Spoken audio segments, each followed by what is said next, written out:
இறைவன் அருள் புரியட்டும்.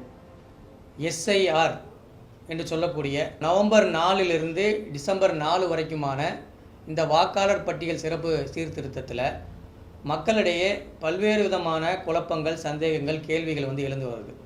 இப்போ அதையெல்லாம் தீர்க்கிற வண்ணமாக தான் இந்த காணொலியை நான் பதிவிடுறோம். குறிப்பாக நீங்கள் புரிஞ்சிக்க வேண்டிய ஒரு விஷயம் என்னென்னா, 2002, 2005 இதற்கு முன்னாடி எஸ்ஐஆர் நடந்தது. அந்த எஸ்ஐஆரில் அதற்கான அந்த டேட்டா பேஸை நம்மளுடைய எலெக்ஷன் கமிஷனுடைய அந்த வெப்சைட்டில் போட்டிருக்காங்க. அந்த வெப்சைட்டில் போய் நீங்கள் ஒரு 4 டீட்டெயில்ஸ் எடுத்து வைக்கணும்.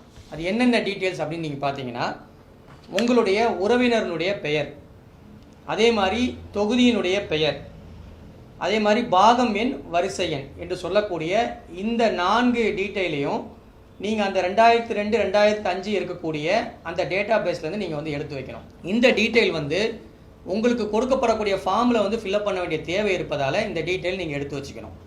இதற்கு அடுத்தபடியாக நீங்கள் தெரிஞ்சிக்க வேண்டியது என்னென்னா, பிஎல்ஓ என்று சொல்லக்கூடிய வாக்குச்சாவடி அலுவலர் உங்கள் வீட்டை தேடி வருவார். அது என்ன பேஸில் வருவார் அப்படின்னு சொன்னீங்கன்னா, நீங்கள் கடைசியாக வாக்களித்த 2024 இருக்கக்கூடிய வாக்காளர் பட்டியலின் அடிப்படையில் அவர் உங்கள் வீட்டுக்கு வருவார். உங்கள்கிட்ட ஒரு ஃபார்மை கொடுப்பார். அந்த ஃபார்முக்கு பேர் எனுமரேஷன் ஃபார்ம்னு இங்கிலீஷில் சொல்லுவாங்க. தமிழில் கணக்கெடுப்பு படிவம் என்று சொல்லப்படும். இந்த படிவத்தை அதை முழுமையாக நீங்கள் பூர்த்தி செஞ்சு நீங்கள் அந்த பிஎல்ஓட்ட கொடுக்கணும். இந்த பிஎல்ஓ உங்கள் பகுதியினுடைய பிஎல்ஓ யார் என்று தெரிந்து கொள்வதற்காக அதே எலெக்ஷன் கமிஷனுடைய வெப்சைட்டில் இந்த லிங்க்கில் நீங்கள் போனீங்க அப்படின்னா, உங்களுடைய பகுதியை தேர்ந்தெடுத்து, உங்களுடைய தொகுதியை தேர்ந்தெடுத்து நீங்கள் பார்த்தீர்கள் என்று சொன்னால் உங்களுடைய பிஎல்ஓ யார் என்று தெரிஞ்சிடும்.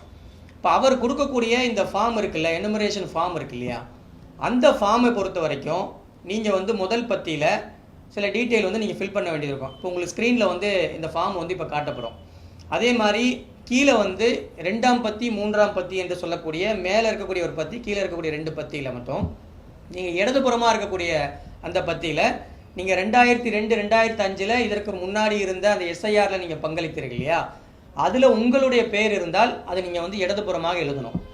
உங்களுடைய பெயர் இல்லை, ஆனால் உங்களுடைய உறவினர், உங்களுடைய தகப்பனார் அல்லது தாயார் அல்லது உங்களுடைய கணவர், மனைவி என்று டீட்டெயில் இருந்தது அப்படின்னா வலதுபுறமாக நீங்கள் அதில் எழுத வேண்டிய தேவை இருக்குது.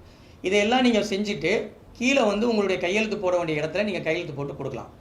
இப்போ என்ன கேள்வி வருது அப்படின்னா, நான் வெளியூரில் இருக்கேன், நான் ஒரு இடத்துலையும் இன்னொரு இடத்துல என்னுடைய வாக்கு இருக்குது, அப்போ நான் எப்படி இந்த ஃபார்ம் வாங்குவேன் என்று கேட்டீர்கள் என்றால், உங்கள் வீட்டில் கொண்டு இந்த பிஎல்ஓ கொடுக்கும்போது உங்கள் வீட்டில் யாராவது ஒருவர் இருந்தாலே போதும். அவர்கள்ட்டே உங்கள் வீட்டில் ஒரு 5 பேர் நீங்கள் குடும்ப உறுப்பினர்கள் இருந்தீங்கன்னா உங்கள்கிட்ட அந்த ஃபார்ம் எல்லாம் கொடுத்துருவாங்க. அதற்கப்புறம் திரும்ப அந்த ஃபார்மை உங்கள்கிட்ட கலெக்ட் பண்ணிப்பாங்க. இதுதான் பிஎல்ஏவுடைய ப்ராசஸ்ஸு. அப்போ நீங்கள் செய்ய வேண்டியது என்னென்னா, முதல் கட்டமாக நீங்கள் உங்களுடைய 2002, 2005 இருக்கக்கூடிய வாக்காளர் பட்டியலில் உங்களுடைய பெயர் இருக்கா என்பதை நீங்கள் எடுத்து வச்சுக்கணும். 2வது, இந்த எனுமரேஷன் ஃபார்மை பொறுத்த வரைக்கும் அவங்க உங்கள் வீடு தேடி கொண்டு கொடுப்பாங்க. இப்போ என்ன நடத்தப்படுதுன்னா, பொதுவாக ஒரு இடத்துல நின்று எல்லா மக்களும் போய் கேட்குற மாதிரி இருக்குது. ஆனால் அவர்கள் உங்கள் வீடு தேடியே உங்களுடைய கதவு எண் அடிப்படையில் உங்கள்கிட்ட கொண்டு கொடுப்பாங்க. அந்த ஃபார்மை நீங்கள் தரவாக பார்த்து பொறுமையாக நீங்கள் ஃபில் பண்ணி அதில் ஒரு ஜெராக்ஸ் நகலை நீங்கள் எடுத்துக்கொண்டு நீங்கள் என்ன பண்ணணும்னா, அந்த ஃபார்மை திரும்ப அந்த பிஎல்ஓட்ட கொடுக்கணும். அந்த பிஎல்ஓடைய தகவல் யார் என்பதெல்லாம் அந்த ஃபார்முடைய தலையில் எழுதியிருக்கும். அவருடைய பேர், அவருடைய ஃபோன் நம்பர் எல்லாமே எழுதியிருக்கும். இதுதான் நீங்கள் முதல் கட்டமாக நீங்கள் செய்ய வேண்டியது. இதில் ஒரே ஒரு விஷயத்தை மட்டும் சொல்கிறேன். என்னென்னா, புதிதாக நீங்கள் பெயர் சேர்க்க வேண்டும் என்று சொன்னால் அதே பிஎல்ஓ கிட்ட நீங்கள் ஃபார்ம் 6 என்று ஒன்று கேட்டாலாம் நீங்கள் கொடுப்பாங்க. அந்த ஃபார்ம் 6ல் புதிதாக சேரக்கூடியவர்களுடைய அந்த பெயரை டீட்டெயில்ஸ் எல்லாம் ஃபில் பண்ணி அவர்களுக்கான டாக்குமெண்ட்டையும் நீங்கள் இதே பிஎல்ஓட்ட கொடுத்தீங்கன்னா, டிசம்பர் 9 அன்றைக்கு வரைவு பட்டியல் வெளியிடப்படும். அந்த வரைவு பட்டியலில் இந்த டீட்டெயில் எல்லாம் வரும். இப்போ நாம் செய்ய வேண்டியது, இந்த ஃபார்மை முதல்ல வாங்கி அந்த ஃபார்மை பிஎல்ஓட்ட சப்மிட் பண்ண வேண்டியது தான். இதுதான் நம்ம முதல் கட்டமாக செய்ய வேண்டியது. இப்போது நவம்பர் 4 டிசம்பர் 4 வரைக்குமான இந்த எனுமரேஷன் ஃபார்ம் என்பதை சப்மிட் பண்ணுற வேலையை தான் தேர்தல் ஆணையம் செய்ய போகுது. ஆகையால் இதில் எந்த பரபரப்பும் இல்லாமல் உங்கள்கிட்ட இருக்கக்கூடிய அந்த எனுமரேஷன் ஃபார்ம் கையில் வந்ததை நீங்கள் முழுமையாக ஒப்படைக்கக்கூடிய வேலையை நம்ம செய்யணும். இதில் ரொம்ப விழிப்புணர்வோடு இருந்து அவர்களுடைய வாக்குகளை கரெக்டாக நம்ம கொண்டு வந்து நம்முடைய வாக்காளர் பட்டியலில் சேர்க்கக்கூடிய வேலைகளை முதற்கட்ட பணியாக நீங்கள் செய்யணும் என்பதை நாம் கேட்டுக்கிறோம்.